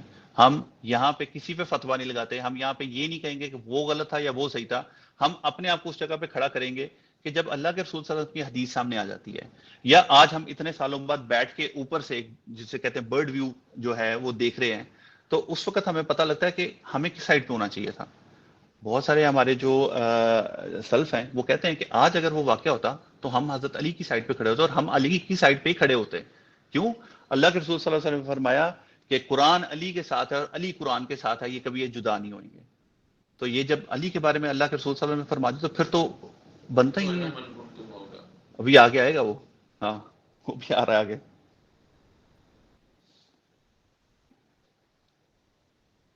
اور سلف تو کہتے ہیں کہ حضرت امیر معاویہ کے لیے یہ ہی فضیلت بھی بہت ہے کہ ان کی صحابیت جو ہے وہ کھڑی ہے. کیونکہ حضرت امیر معاویہ تو دیکھیں, حضرت عمر, عثمان, علی, ابو بکر, ایون طلحہ, زبیر جو ہیں, ان کو تو آپ پھر بھی کنسیڈر کر سکتے ہیں ایک جیسے. یہ سابقون اولون, اللہ تعالیٰ نے فرق کیا ان میں. سابقون اور اولون میں اللہ تعالیٰ نے بھی فرق کیا کہ بعد میں آنے والے, اللہ کے رسول صلی اللہ علیہ وسلم نے, اللہ نے کہا کہ تمہارا کیا خیال ہے کہ ہجرت کرنے سے پہلے والے جو ایمان لے کے آئے تھے اور ہجرت کے بعد جو لے کے آئے ہیں وہ ایک جیسے ہو جائیں گے؟ جو فتح مکہ سے پہلے لے کے آئے اور فتح مکہ کے بعد لے کے آئے وہ ایک جیسے ہو جائیں گے؟ اللہ نے ڈفرنس رکھا ہے اس کے اندر. تو یہ کسی قسم کا کمپیریزن تو ہو ہی نہیں سکتا. خیر ہم ہیں بھی نہیں کہ کوئی کمپیریزن کر سکیں, لیکن اس میں کوئی کمپیریزن ہے ہی نہیں ان کے لیے. جیسے حضرت ابو بکر, حضرت علی بن ابی طالب کے ساتھ صحابہ کہتے ہیں کہ ہم فجر کی نماز ادا کر رہے تھے اور حضرت علی نے قنوت نازلہ پڑھی کہ اے اللہ تو خود معاویہ اور ان کے شیعہ سے نمٹ لے, تو عمر بن عاص اور ان کے شیعہ سے نمٹ لے, ابو سلمہ کے شیعہ سے نمٹ لے, عبداللہ بن قیس کے شیعہ سے نمٹ لے. یہ حضرت علی جو ہیں وہ قنوت نازلہ میں کہہ رہے ہیں. یعنی حضرت علی آپ کہہ رہے ہیں کہ ایک مجبوری کے لیے اس جنگ کے لیے آئے تھے. کہتے ہیں کہ حضرت علی جب جنگ ختم ہوتی تھی تو رات میں ادھر کے شہداء اور ادھر کے شہداء کے بھی جنازہ خود پڑھایا کرتے تھے, دونوں طرف کے, اور خود تدفین کیا کرتے تھے. وہ حضرت علی رضی اللہ عنہ کا میں نے اگر یہ پڑھا ہے یہاں پہ, تو انہوں نے فرمایا کہ اللہ تعالیٰ نے جہاں پہ لکھا ہے قرآن کے اندر فرمایا کہ قیامت کے دن ہم ان کے دل سے چھوٹی چھوٹی جو قدورتیں ہوئیں گی وہ بھی نکال دیں گے. تو اللہ حضرت علی رضی فرماتے ہیں کہ میں یہ اللہ تعالیٰ سے گمان رکھتا ہوں کہ میرے, عثمان کے, طلحہ کے, زبیر کے دلوں سے اللہ تعالیٰ قیامت کے دن یہ ساری تلخیاں نکال دے گا. کیوں؟ اور میں سمجھتا ہوں کہ عوام الناس جو لوگ ہیں, عام لوگ ہیں, وہ سارے کے سارے شہید ہیں اور سارے کے سارے مسلمان ہیں, ان کے بارے میں کوئی فتویٰ نہیں لگاتے ہیں. ہاں حضرت امیر معاویہ کا معاملہ انہوں نے اللہ کے سپرد کیا کہ اللہ تعالیٰ ان کا فیصلہ کرے گا, اور ہم اچھے کی ان سے رکھتے ہیں. کیونکہ آگے چل کے ہم پڑھیں گے کہ جب ایک چیز پہ آ کے ایک معاملہ جو ہے کسی نہ کسی طرح ریزالو ہوا, تو اللہ تعالیٰ سے ہم لوگ بالکل اس چیز کی امید رکھتے ہیں کہ اللہ تعالیٰ جو ہے معاملہ جو ہے ان کے لیے بہتر کریں گے آخر میں. اس کے بعد رسول اللہ صلی اللہ علیہ وسلم نے فرمایا, صحیح مسلم کی حدیث ہے کہ میرے بعد میری امت کے لوگ 2 گروہوں میں تقسیم ہو جائیں گے. اب یہ دیکھیے, اب یہ وہ وقت آ رہا ہے کہ جب واقعی امت گروہوں میں تقسیم ہوئی ہے. یہ وقت حضرت علی کا, یعنی سیدنا علی اور سیدنا معاویہ کی.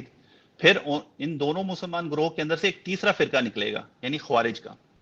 ان تینوں کے اندر سے ایک الگ فرقہ نکل آیا کہ جو دونوں کو کافر سمجھتا تھا, وہ تو اسٹریٹ اوے کافر سمجھتے تھے دونوں کو. اور اس الگ ہو جانے والے فرقے خوارج سے وہ گروہ قتل کرے گا جو دونوں میں سے اقرب الی الحق ہوگا, یعنی حق کے زیادہ قریب ہوگا, وہ گروہ لڑے گا. تو پھر ان خوارج سے بھی حضرت علی رضی اللہ تعالیٰ عنہ نے جنگ کی تھی. پر اب دیکھیے کہ یہ بعد میں آنے والوں کے جن کو یہ حدیث ہے ان کے لیے تو چیزیں ایک کے بعد کلیئر ہوتی گئیں کہ حضرت علی رضی اللہ عنہ اقرب الی الحق, اگر دونوں حق پہ بھی تھے نا تو حق کے زیادہ قریب حضرت علی تھے، اس میں کوئی کسی قسم کا شک نہیں تھا، کیونکہ اللہ کے رسول صلی اللہ علیہ وسلم نے فرمایا کہ وہی لڑے گا کہ جو حق کے زیادہ قریب ہوئے گا۔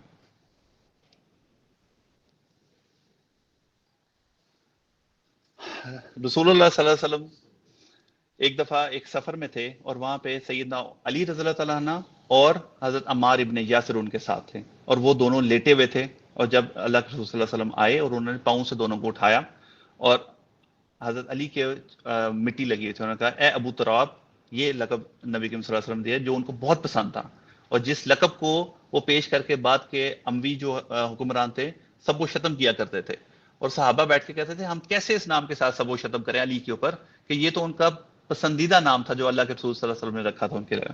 بولا ابو تراب اٹھو، پھر فرمایا کہ میں تم دونوں کو سب انسانوں سے بڑھ کر دو بدبخت انسانوں کے بارے میں نہ بتاؤں؟ یا اب حضرت عمار ہیں اور حضرت علی ہیں، ان سے بات کر رہے ہیں نبی کریم صلی اللہ علیہ وسلم۔ ہم نے عرض کیا ضرور بتائیے، تو رسول صلی اللہ علیہ وسلم نے فرمایا پہلا بدبخت وہ قوم سمود کا احمر نامی شخص تھا جس نے اونٹنی کی کونچے کاٹ دی تھی، اتنا بدبخت آدمی تھا کہ اس نے اللہ کا معجزہ جو آیا تھا اس کی ٹانگیں کاٹ دی تھی۔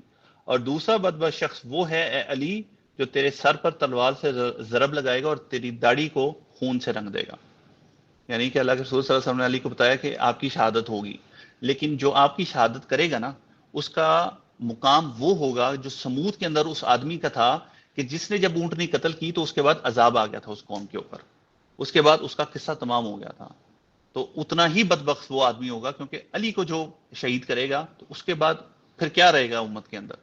پھر وہی انتشار، صدیاں سے صدیاں گزر گئی، وہی انتشار چل رہا ہے۔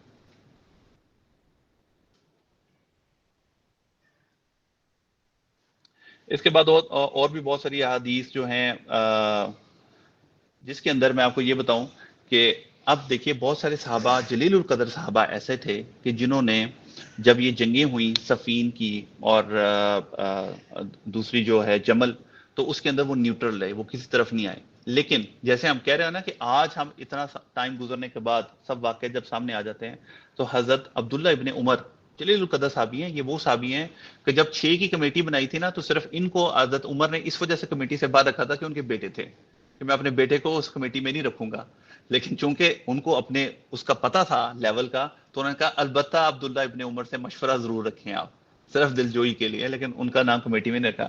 یہ عبداللہ ابن عمر کہتے ہیں کہ مجھے پوری زندگی کبھی کسی چیز کا اتنا افسوس نہیں ہے جتنا اس بات پر کہ میں نے سیدنا علی رضی اللہ تعالیٰ عنہ کے ساتھ مل کر باغی گروہ کے خلاف جنگ نہیں کی، یعنی بعد میں وہ بھی پچھتا رہے ہیں کہ میں نے ان کے ساتھ مل کے مجھے جنگ میں جانا چاہیے تھا ان کی طرف سے، لیکن میں اس کے اندر شامل نہیں ہوا تھا۔ تو یہ حضرت علی کا اور حضرت امیر معاویہ کا معاملہ تھا۔ اس کے بعد یہ معاملہ بڑھتے بڑھتے آپ کو پتا ہے کہ اس کے بعد یہ خوارج کے اندر سے 3 لوگ اٹھے، انہوں نے کہا کہ ایک جو ہے جا کے امیر معاویہ کو شہید کر دیتے ہیں، ایک علی رضی اللہ عنہ کو شہید کر دیتے ہیں، اور ایک عمر بن عاص، یہ 3 مین ان کے خیال سے مسئلے کے جڑ تھی۔ اب جب وہ نکلے فجر کے وقت تو امیر معاویہ کا تو اپنا پروٹوکول ہوتا تھا جس کی وجہ سے وہ ان تک پہنچ ہی نہیں سکے، عمر بن عاص اس دن نماز کے لیے گئے نہیں، اور حضرت علی جو ہیں وہ اپنے وقت پہ گئے اور وہاں پہ ان کو شہید کیا گیا۔ اس وقت معاملہ یہ تھا کہ یہ ڈسپیوٹ چل رہا تھا، لیکن بہت سارے لوگ حضرت علی کے ساتھ تھے، بٹ حکومت کا بہت بڑا حصہ حضرت امیر معاویہ کے پاس بھی تھا۔ اب آپ دیکھیں نا کہ اتنے سال گزر گئے، 6 سال گزر گئے، اس کے بعد جو قتل عثمان تھا وہ معاملہ تو کہیں کا کہیں رہ گیا، اب تو پھر حکومت اور وہ سارا معاملات چلنے شروع ہو گئے، اب جو تھے اس وقت کے قاتلین وہ بھی اندر گھس گئے، سارے کے سارے مل گئے، اور یہ سب معاملے پہ ہوتے ہوتے یہاں تک معاملہ پہنچا کہ حضرت علی رضی اللہ تعالیٰ عنہ جو ہے ان کی شہادت ہو گئی۔ اس کے بعد میں آپ کو بتاتا ہوں کہ بہت عرصے کے بعد صحابی جو ہیں وہ ایک بوڑھے صحابی سیدنا زید ابن ارقم کے پاس گئے اور ان سے کہتے ہیں کہ آپ ہمیں رسول اللہ صلی اللہ علیہ وسلم کے بارے میں بتائیے، اور ان کے سفر کے بارے میں اور ان کے ساتھ جو اصحاب ہوتے تھے ان کے بارے میں۔ تو انہوں نے فرمایا کہ اللہ کی قسم میری عمر بہت زیادہ ہو چکی ہے، عرصہ بہت زیادہ بیت چکا ہے، پھر بھی میں تمہیں کچھ بات جو میں نے یاد رکھی ہے وہ میں تمہیں ضرور بتاؤں گا، بس اس کے بارے میں پوچھنا، اس سے زیادہ میرے سے نہ پوچھنا۔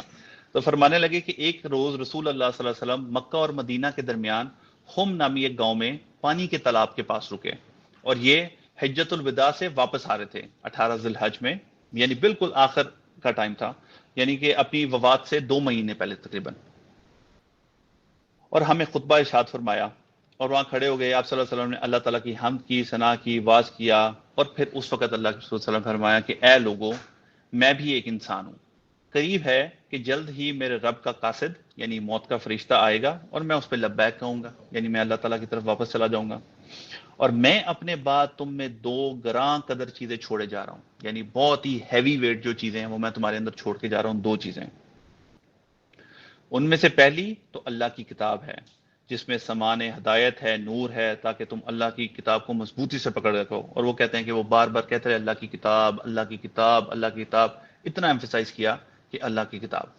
اور دوسری چیز کا آئیڈیا کیا ہے؟ ہاں، یہی ہمیں یاد کرایا ہوا ہے. میں ابھی پڑھا تھا کہ صحاح ستہ کی کسی کتاب میں یہ سنت والی حدیث ہی نہیں ہے. صحاح ستہ کی کتاب میں حدیث جو ہے اس میں دوسری چیز کیا ہے؟ میرے اہل بیت. یہ صحیح مسلم کی حدیث ہے کہ فرمایا کہ 2 بھاری چیزیں چھوڑ کے جا رہا ہوں، ایک قرآن ہے اور اس کو مضبوطی سے سامنے رکھنا، اور دوسری گراں قدر چیز میرے اہل بیت ہیں.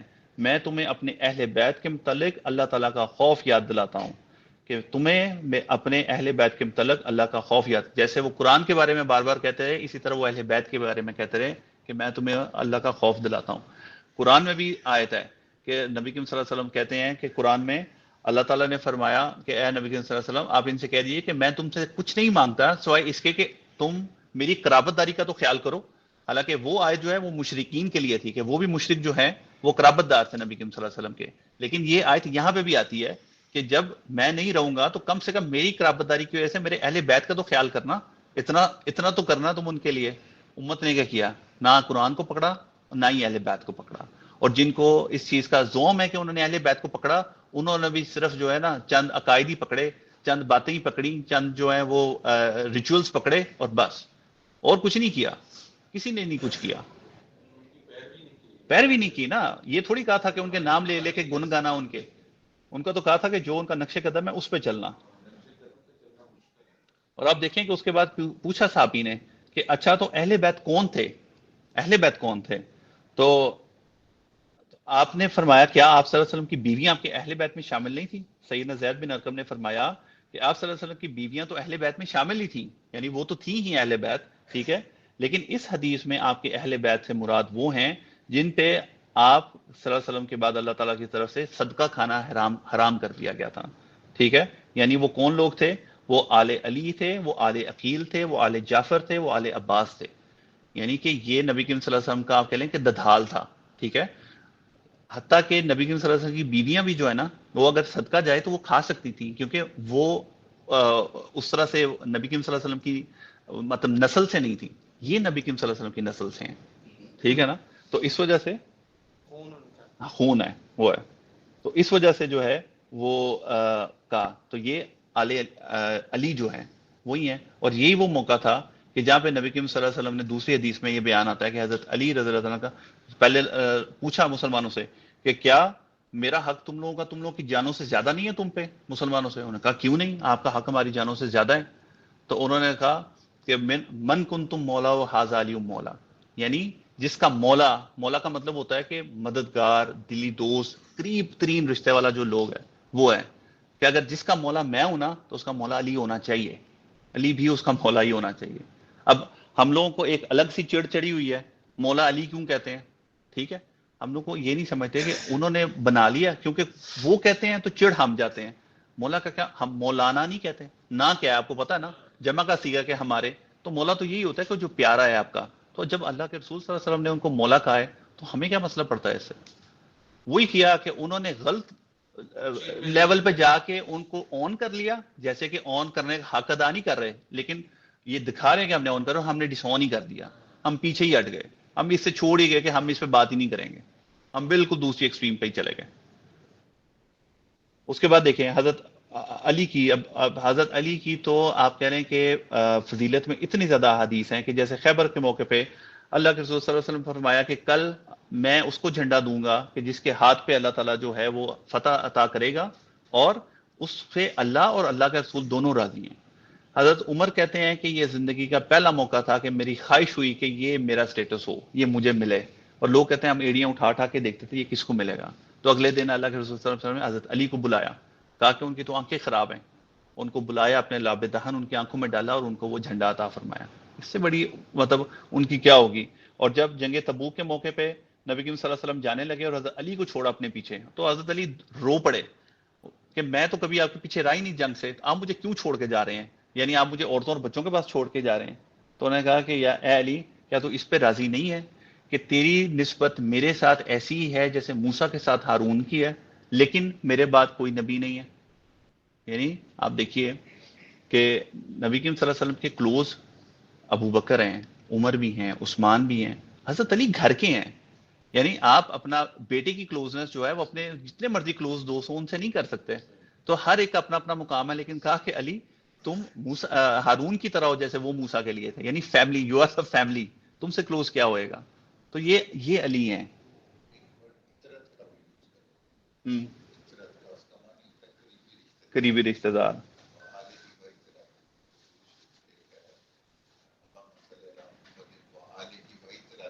ہاں ہاں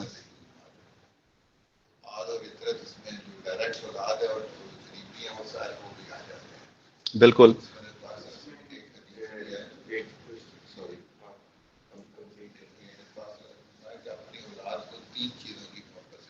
احمد پانی دیں مجھے.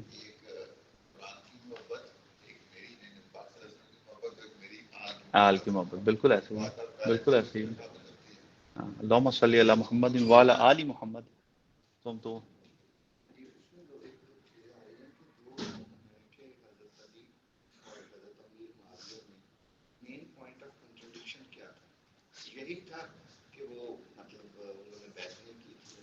بالکل یہی تھا، مین یہی تھا. اور دوسرا جو ہے وہ حضرت علی اور حضرت عائشہ رضی اللہ تعالیٰ اس کی کیا ریزن؟ اس کی ریزن بھی قاتلین عثمان اور ان کا قصاص تھا. اصل مقصد ان کا بھی وہی تھا، لیکن کیا ہوا تھا کہ بائی دا ٹائم وہ جنگ نہیں ہوئی تھی. بائی دا ٹائم وہ وہاں پہ جب پہنچے نا، تو حضرت عائشہ کی طرف سے حضرت طلحہ اور حضرت زبیر ساتھ تھے. نبی کریم صلی اللہ علیہ وسلم کی حدیث تھی کہ کاش مجھے پتہ لگ جائے کہ میری بیویوں میں سے کون سی بیوی ہوگی جس کے اوپر حودب کے کتے بھونکیں گے. جب عائشہ رضی اللہ عنہ کا یہ قافلہ چل رہا تھا تو ایک مقام پہ بہت کتوں کے بھونکنے کی آواز آئی. تو انہوں نے پوچھا یہ کون سی جگہ ہے؟ تو انہوں نے کہا یہ حودب کی جگہ ہے. تو ان کو وہ حدیث یاد آ گئی. تو حضرت عائشہ نے کہا کہ اب ہم یہاں سے واپس چلیں گے. طلحہ اور زبیر جو رضی اللہ تعالیٰ عنہ ساتھ تھے، انہوں نے کہا تھا کہ ہم لڑنے نہیں جا رہے، لیکن ہم آگے چلتے ہیں تاکہ ہم صلح صفائی کا کوئی معاملہ جو ہے وہ کر دیں. وہ صلح صفائی کے لیے آگے گئے تو اپنے ہی لشکر کے لوگوں کو جب ان کو پتہ لگا، کیونکہ میں نے آپ کو بتایا نا کہ اس کے اندر ہر طرح کے لوگ گھسے ہوئے تھے، اپنے ہی لشکر کے لوگوں میں سے کہ مروان نے، اس وقت مروان ان کی طرف سے آیا تھا، حضرت طلحہ کو تیر مارا گھٹنے میں، جس کی وجہ سے وہ شہید ہو گئے. اور اس کے بعد حضرت علی نے حضرت عائشہ کو جو ہے وہ اونٹ کا جو ہے وہ کیا، اور وہ اونٹ بیٹھ گیا. اس کے بعد انہوں نے حفاظت ان کو واپس بھیج دیا. اور اس کے بعد حضرت عائشہ کہتی ہیں کہ مجھے میری سوتنوں کے ساتھ دفن کرنا، میں اس واقعے کی شرمندگی کی وجہ سے اپنے حجرے میں دفن ہونا پسند نہیں کروں گی. یہ بتا. اور ساری باقی کی زندگی جو ہے انہوں نے روتے ہوئے اس پہ گزاری کہ میں نے یہ کیوں فیصلہ کیا اس پہ. مطلب یہ وہ لوگ تھے کہ جن کے سامنے جب حق کا کھل کے سامنے آیا نا، تو حضرت علی اسی وجہ سے حضرت طلحہ اور زبیر کے بارے میں کہتے ہیں جب انہیں یاد دلایا کہ یاد کرو کہ اللہ کے رسول صلی اللہ علیہ وسلم نے یہ نہیں کہا تھا کہ حق علی کے ساتھ ہوگا، انہیں یاد آ گیا اور انہوں نے مان لیا اور وہ واپس چلے گئے. تو اس لیے انہوں نے کہا کہ یہ معاملہ ان کا وہ تھا جو وہیں پہ ختم ہو گیا، پھر وہ فردر آگے گیا ہی نہیں ہے.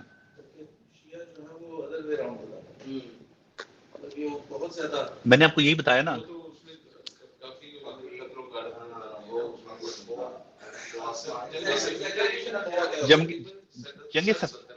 جنگ صفین میں بہت زیادہ جو ہے وہ ہوئی تھی.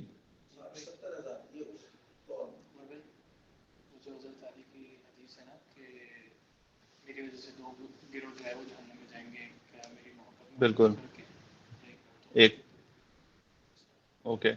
اس میں آپ کو بتاتا ہوں. اب حضرت ہم وہاں پہ ہیں جہاں پہ حضرت علی کی شہادت ہو چکی ہوتی ہے. اس کے بعد کے جو معاملات ہیں، اب سیدنا عامر بن سعد بن ابی وقاص جو ہیں تابعی، وہ اپنے والد سے جو ہے وہ بیان کرتے ہیں کہ حضرت معاویہ بن ابی سفیان نے حضرت سیدنا سعد بن ابی وقاص کو حکم دیا کہ کچھ حکم دیا، حدیث میں یہ الفاظ ہیں، اور انہوں نے صاف انکار کر دیا. حضرت معاویہ نے ان سے پوچھا کہ آپ کو ابو تراب یعنی سیدنا علی رضی اللہ عنہ پہ